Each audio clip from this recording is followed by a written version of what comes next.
Hey le, in zawai in ci bai le ule. Hey, tun ra sur khan ti chena salut tu ka mo.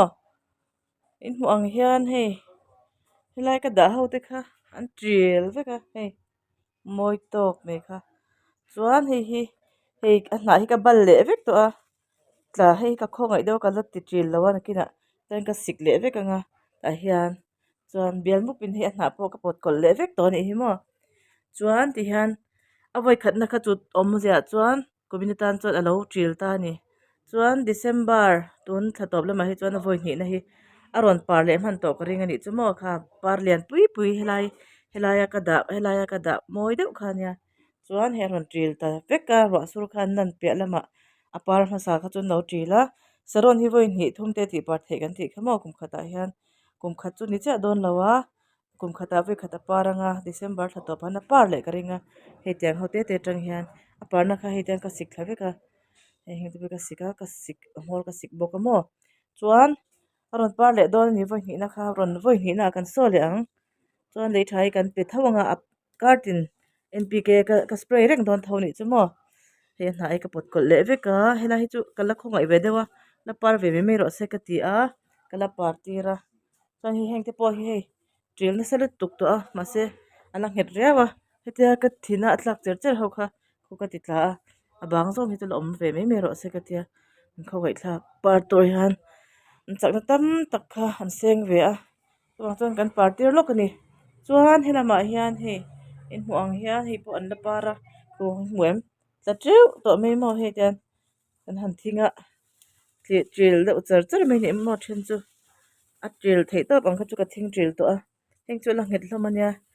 re tak eng mo chen chu min la par sak tur angai la ko muem tla chum chum ko na hlui ho khania hei po hi ka thing chum chum to an tla no to ko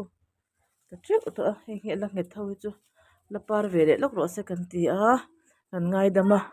chuan hei bang ho hi kan han set ve la vo in chu in veranda nok room kha han ti fel ve do ni hi chu an par non tir dan te kha karon da le hi par non tir kan tu mang chuan par tril zo hi chu an om che lawa hi apar tril zo don mani ka tia ma se hi an tril zo lo de ule ka mo ala om de unwana chuan ka thin tlak bang ho hi chu tian par le lok se ka tia an par kha he a chuai tla treu ka phia treu to boka ka phia ma khan ka fa ten phone an ena kalo video sak man lo chawa an han da chia karon video sak na chawa hei dokite po kha anon par tana ma ku mum sep sep ho khan moi em mai ni he mo muem moi dan hi mo chuan helai mi te po hi ro sur ma che ala par la ho khan van nei che hian tril lo engma hian tril lawa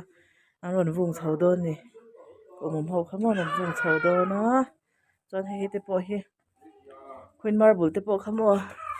queen marble hi a tril cheuh boka kho ngai thla kwal nat tat ne hei ti khan ko ta chum chum ma chum ko tak cheuh ko chum chu wang chuanin hei po hi a par kha a full ve viau to mana tla le cheuh don hei hi pitch thima pitch khania hei po hi tla nuala kan han thinga ko tla nuala ma sengin atla tam lo hei po hi helai len hi chu atla zo vek ani hi mo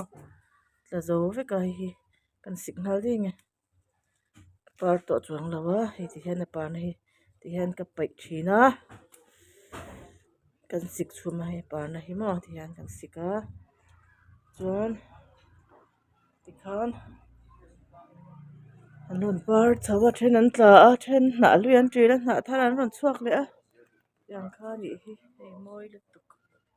hei majanta te pawh a ron vung chho dawn che a an van nei ni majanta pawh hi an ron par full hman lowa he hma ka sih na ti kha ni ta an rawn rual chho dawn a hei an rawn rual chho anga an rawn vung chho anga ti khan then chu an tla a then an tril a then an vung dawn chowa hmuh nawm a nih hi.